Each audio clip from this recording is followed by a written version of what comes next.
Hi there, my name's Abby. I used to be part of St Devnicks probably about 6 or 7 years ago now. My dad used to be the minister there. We used to live in the Manse. I went to Cults Academy for most of my secondary schooling and then moved down to Glasgow for university. I met my husband down here and we now live in the south side of Glasgow, where I work as part of a church called Rehope, which I really enjoy. Donna asked me to share a bit about my testimony today, which I would really love to do. It's not a super exciting testimony, or at least I didn't used to think so. There's not like loads of twists and turns and dramatic turns around in my life, but I'm hoping it's one that kind of is a bit more relatable and can encourage you guys today.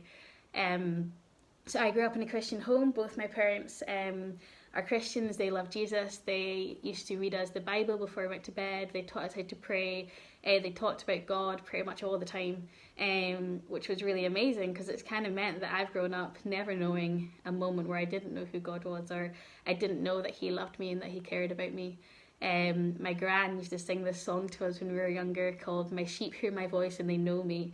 And just those words used to really mean a lot to me, that actually God hears my voice, that He knows who I am, and that He loves me for that.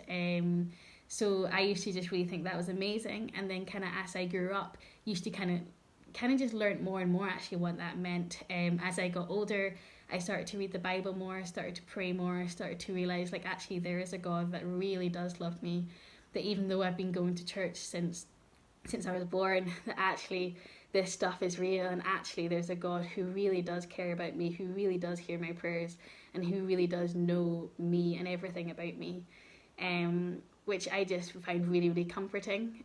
As I kind of got older, there was a few moments in my life where I kind of had to choose, actually, is this a God who I choose for myself rather than just my parents tell me to choose? Actually, do I want to go to church, or actually am I just going because they're kind of making me, or because I'm the minister's daughter and I kind of have to? So there's a moment when I was in secondary school, I lived in Sri Lanka for a bit, which was incredible, but a lot of my friends weren't Christians. A lot of them were different religions. A lot of them were Muslim, Buddhist, a few Hindus as well, who all took quite a lot of pride in their religion, actually, who took quite a lot of pride in the fact that they knew a lot about it. So I remember getting asked lots of questions like, oh, what do you believe? Like, you're a Christian, so what does that mean? And I just remember actually having a few moments where I was like, oh yeah, no, this is what I believe. This is something that I really care about. This is something that I do want to tell people about. And I remember quite clearly God kind of challenging me and being like, it's your job to tell these people about Jesus. So are you going to do that, or are you going to kind of shy away from it? And I probably didn't do it very well, but I tried, and it was kind of like quite a big moment for me to actually take hold of my faith and take claim for it as, no, I'm a Christian. It's not just because my parents are. This is a moment where like I want to show that I believe in Jesus and that I want to tell people about Him. As I kind of grew older, I found it really hard to read the Bible, so I found it really difficult to actually learn more about who God was and to learn more about like what it meant to be a Christian. But kind of as I kept trying and as I kept, I remember I used to just like open the Bible and just find out wherever it landed, that's where I read, which kind of worked sometimes and really didn't other times. But kind of as I started to read the Bible more, as I started to try to pray more, as I started at university and like actually had to make a decision to go to Bible study and actually had to make a decision to read the Bible for myself, I just learned more and more about who God was, and learned more and more about His love for me and what it meant to follow Him.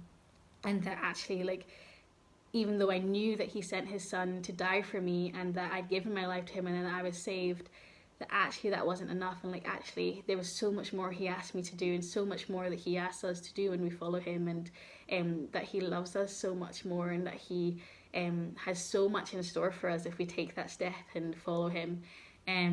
So yeah, my testimony isn't exactly like a clear cut, this moment I gave my life to Jesus, but kind of like a continuous story of constantly deciding to make that decision to follow Jesus, to make that decision to give my life to Him, to learn more about Him, to pray, to read the Bible, and to kind of grow in my faith on my own terms, not just because that's kind of what my parents asked me to do. So yeah, I really love being a Christian. I really love the fact that actually everything in the Bible is true, that there is this God that loves me and He will never leave me, and that He loves me so much that He sent His Son to die for me is pretty amazing. And even I find myself these days kind of just being like, that's actually crazy, like that's actually mad, and that's actually true, and like that is really amazing. So yeah, I hope that story kind of encourages you a bit. I hope that you can be encouraged to read the Bible more, be encouraged to find out more for yourself. Actually, what does it say about Jesus? What does it say about God? What does it say about following him? And really dive deep into that. And I'm sure that Donna would love to chat to you about that too, because there's so much in there that is true, and it is pretty amazing. And when you start to realize that, like, it really does change your life, which I know sounds really cheesy, but it is really true. So yeah, I hope you have a really great day, or have had a great day depending on when you watch this video. But it's really lovely to share my testimony with you guys today.